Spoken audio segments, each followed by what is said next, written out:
Hello, my name is Cynthia E. For our building a rubric assignment, we will be building a rubric on poetry recital. This poetry recital rubric will cater to low proficiency learners, and in our context, we will be focusing on Form 3 students. Our rationale is that we want to empower these low proficiency learners, and our objective is that we want to transform the classroom from a space of frustration to one of creative expression. What are our motivations in building this poetry recital rubric? Firstly, we want to overcome barriers. We want to shift focus from grammar-heavy written tests to active performance to lower the affective filter. Second, we want to build confidence. We want to prioritize owning the language through rehearsal, emphasizing communication and effort over technical perfection. Thirdly, we want a performance-based success, something that aligns with authentic assessment principles, where students demonstrate comprehension through vocal expression and rhythm, body language and facial expressions, and physical stage presence. And lastly, our motivation is that we want inclusivity. We want to ensure grades are not solely dependent on writing skills so that we can make English feel achievable for our Form 3 learners. Now I'm going to present the analytic rubric that we have made. This rubric assesses students' poetry recital performance using five key criteria: vocal clarity and articulation, expression and emotional engagement, pace, rhythm and pauses, stage presence and confidence, and memorization and accuracy. Each criterion measures observable performance skills rather than language analysis, making it suitable for lower proficiency learners.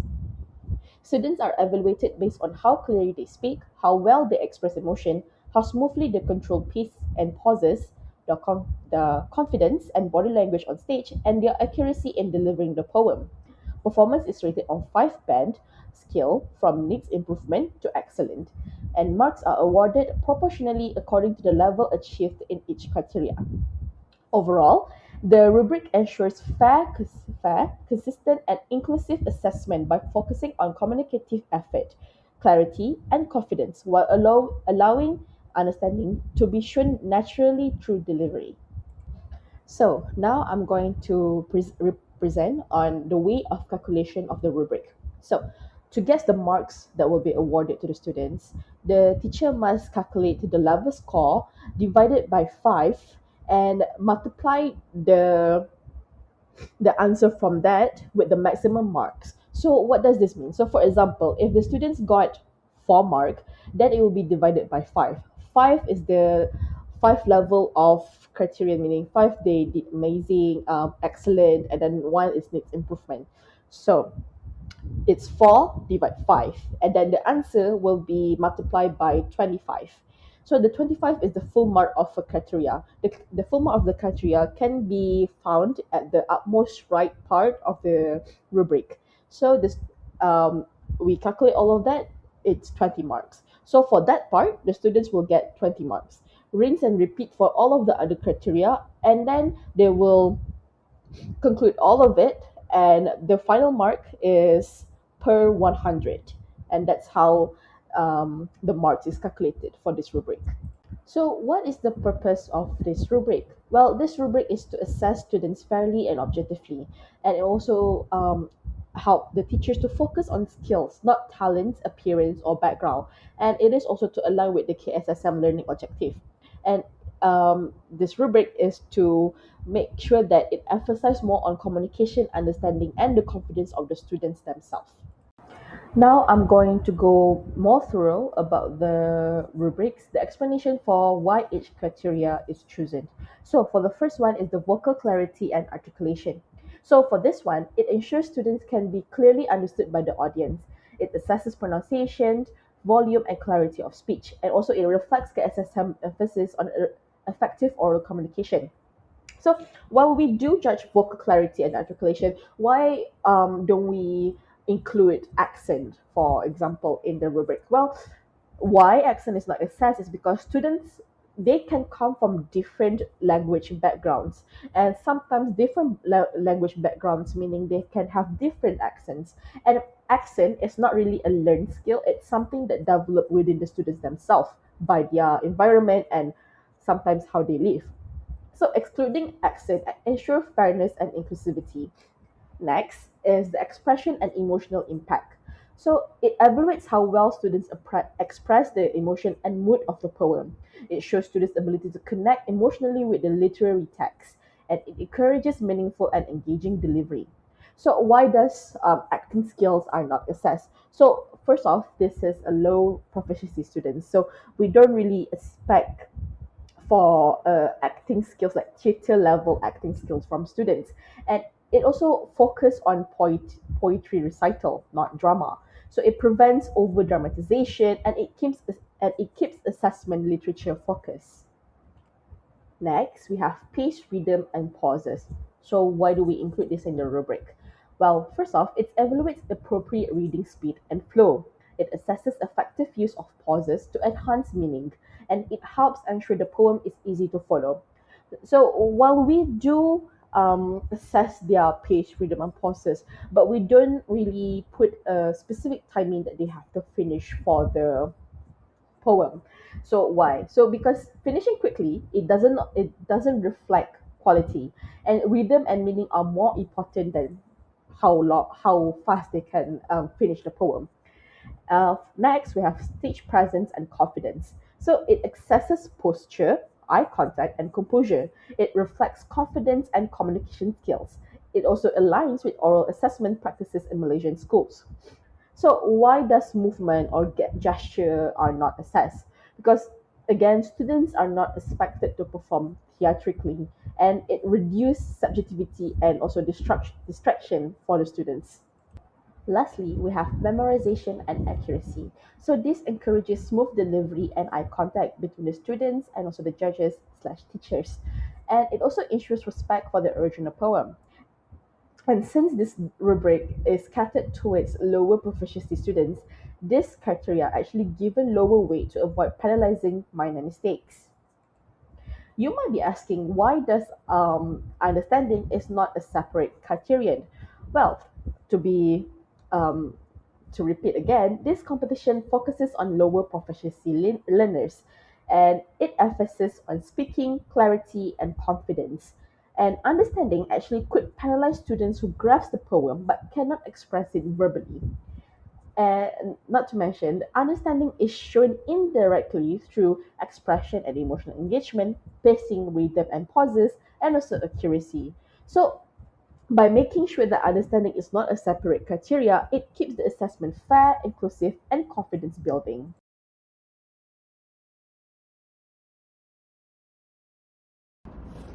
Hi, I'm Kelly Galio, and I will explain to you the purpose of the rubric and the criteria that are assessed. So for the purpose of the rubric, there are four main purposes, which is to assess poetry recital holistically and not just pronunciation. As can be seen in the criteria section, other than pronunciation, fluency, understanding, three other aspects are also taken into account, which is effort and bravery, where students actually show that they want to participate despite them being scared and fearful. So that is for the lowest performance, and for effort and bravery for the highest performance is when a student performs confidently and independently. And another criteria is also being taken into account, which is emotional engagement. Because why do we actually consider taking this into account is because we tend to forget, even as educators, that when we give students assessment like poetry recital or any oral presentations, they have to know how to engage with the audience and engage with the material that they're performing as well, and not just pronounce the words and recite the poem fluently, but they also have to understand and engage with the material being recited, and that is why we take into account emotional engagement. So for the lowest end of emotional engagement, which is one, students would have limited emotional expression, means they don't really understand the poem and they can't express the feeling and the themes the poem actually wants to deliver. And for the higher end, which is exemplary, students would actually have effective way of conveying the emotions or the mood of the poem. So why do we actually take into account this other three criteria, right? Effort and bravery, emotional engagement, and confidence and delivery. It's because we want to support low proficiency students. Although we are doing we're doing poetry recital in an English language classroom, yes, skills like pronunciation and fluency is important, but we also have to take into account other kinds of skills, which is other skills that low proficiency students may actually excel in, rather than just taking into account their fluency and proficiency in English. For example, maybe they are better at delivering and performing a poem, but they might not just pronounce the words appropriately. So we can still credit them under developing, because although they have difficulties in presenting and pronunciation, but they actually have confidence and they deliver it well enough to achieve the developing grade. So this would actually lead to our third purpose, which is to encourage participation, confidence, and emotional expression. So although we are grading students with low proficiency, when we take into account these aspects, we help to actually push and encourage their participation in poetry recital. Because the main problem with low proficiency students is they fear that they will fail. They fear that they cannot speak English well enough, that they cannot pronounce words right. They have a certain expectation placed upon themselves. So this holistic rubric helps to remove it, because we can tell them that we will actually, as the assessors, as the graders, we will credit them for just having the effort to come in front and perform their poetry recital. And although they might lack in certain parts, but as long as they perform it with enough confidence and they engage with the poem and they have the bravery and effort to do it, they will be given an appropriate mark for the holistically. Now we'll explain to you the relation of the theoretical foundations that we studied, and also how it supports the criterions that we chose to include in our holistic rubric assessment. So the purpose of this holistic recital rubric is to assess students in a comprehensive way, not just pronunciation. So it's designed for low proficiency students, as mentioned. So the first criterion would be effort and bravery. This measures students' willingness to participate and try even if their language is imperfect. So this is directly connected to Creation's effective filter hypothesis, which tells us that the lower anxiety allows students to take risks and perform better. So when we recognize their effort as a part of the assessment, we create a safe environment where students actually feel supported to speak. So the second criterion that would be taken into account is confidence and delivery. So why? This actually assesses how well students use voice, pacing, clarity, and overall presence of the poetry recital. This can be directly linked to communicative language teaching that emphasizes that language is meaningful for communication. We tell them that language is not just about pronouncing things right, but it's also important for communicating. And we show this in our holistic rubric for the poetry recital, because we tell them that it's not just grammatical accuracy, but students are also assessed on how they convey the poem's message, as poetry recital requires students to actually understand and align their pace with the poem's meaning and mood. So the third criterion would be emotional engagement, which helps students focus on how students connect with the poem and express its meaning or mood. So this is also supported by CLT principles and effective approaches to literature learning, as we highlight that poetry is not only about language, but it also values expression and personal connection. So students would need to learn how to express and connect with the poem better, and not just recite the poem and finish it there and there.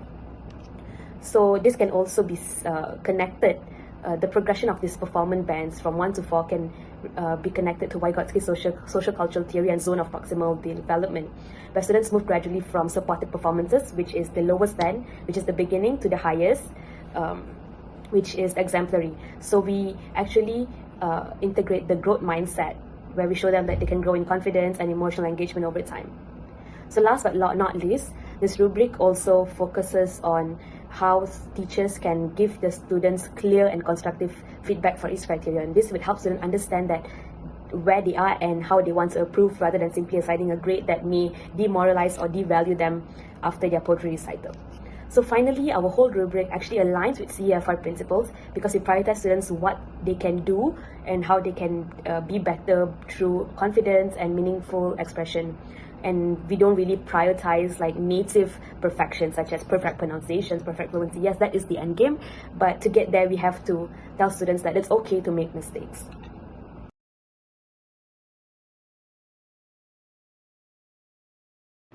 Hello everyone, we have come to the conclusion of the Poetry Recital Rubric. The Poetry Recital Rubric was developed to assess and support low proficiency Form 3 learners in English. It shifts the focus from grammar-heavy written tests to performance-based evaluation, emphasizing on communication, expression, and even confidence. The rubric includes both analytic criteria, vocal clarity, expression, pace, stage presence, and even memorization. And a holistic component that considers effort, bravery, emotional engagement, and overall comprehensibility. The design draws on educational theories such as affective filter hypothesis, communicative language teaching, social culture theory, and formative assessment, ensuring that learners are assessed fairly, inclusively, and in alignment with CEFR B1 principle.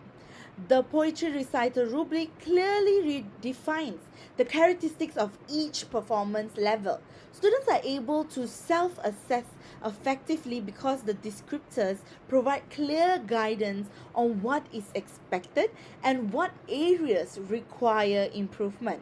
The rubric reflects the full range of performance levels that students are likely to achieve, ensuring that both lower and even higher performing learners are fairly represented.